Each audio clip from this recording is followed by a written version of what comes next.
Football fans in Hong Kong were outraged, many even booing the players, while Inter Miami played a friendly game against a local team on February 4th. Some fans shouted and asked for refunds of their expensive tickets. The reason? Inter Miami star and international football legend Lionel Messi had been widely advertised to play. Instead, he spent the entire game on the bench. If you spent weeks, months, weeks being told by the organisers, Lionel Messi is going to play. You're going to see Lionel Messi, you're going to see Jordi Alba, you're going to see Sergio Busquets, Luis Suarez, they're all going to play. It's going to be this amazing occasion where these stars of world football take on a local Hong Kong team, and you're fed that message constantly. Billboards the size of skyscrapers with Messi's picture on it, Messi on the junk, Messi all over the place. It's Messi, Messi, Messi, Messi, Messi, and then nothing. 場波其實大家都睇美斯，而家好似睇港超咁，同睇港超冇一樣，但係俾咗5000蚊睇港超。平時睇港超都係80蚊嘛，今次俾咗5000蚊。This is how one audience member expressed his frustration. There were people who came from thousands of miles away for this experience, spent a lot of money staying in the city, eating, drinking, buying merchandise, and then nothing. And you've built up this expectation and this excitement and this hype that you're going to see something. You've really built up to it. So you've gone from a huge high to some massive low. And there's only one way that's going to come out, which is in an anger and disappointment and upset. And, you know, I'm not sure it'll get to the 5 stages of grief because I'm not sure anybody's going to go past anger. How do you bring Messi and Suarez to Hong Kong and not put them on for 80 minutes? That's disappointing. Shame on them. Shame on the organization. They should refund people here. I've been a Messi fan since I was very little, and it really hurt me tonight. I was very excited to see him play. It was going to be my first time ever seeing him play.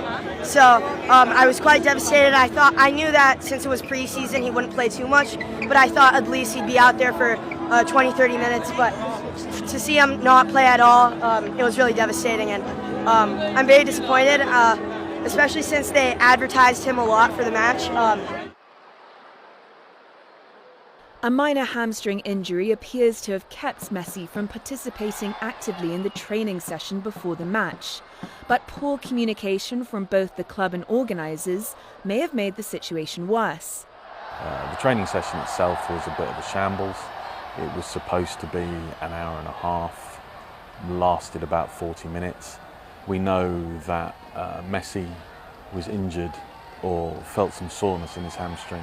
We know that Inter Miami arranged for him to have an MRI on that injury.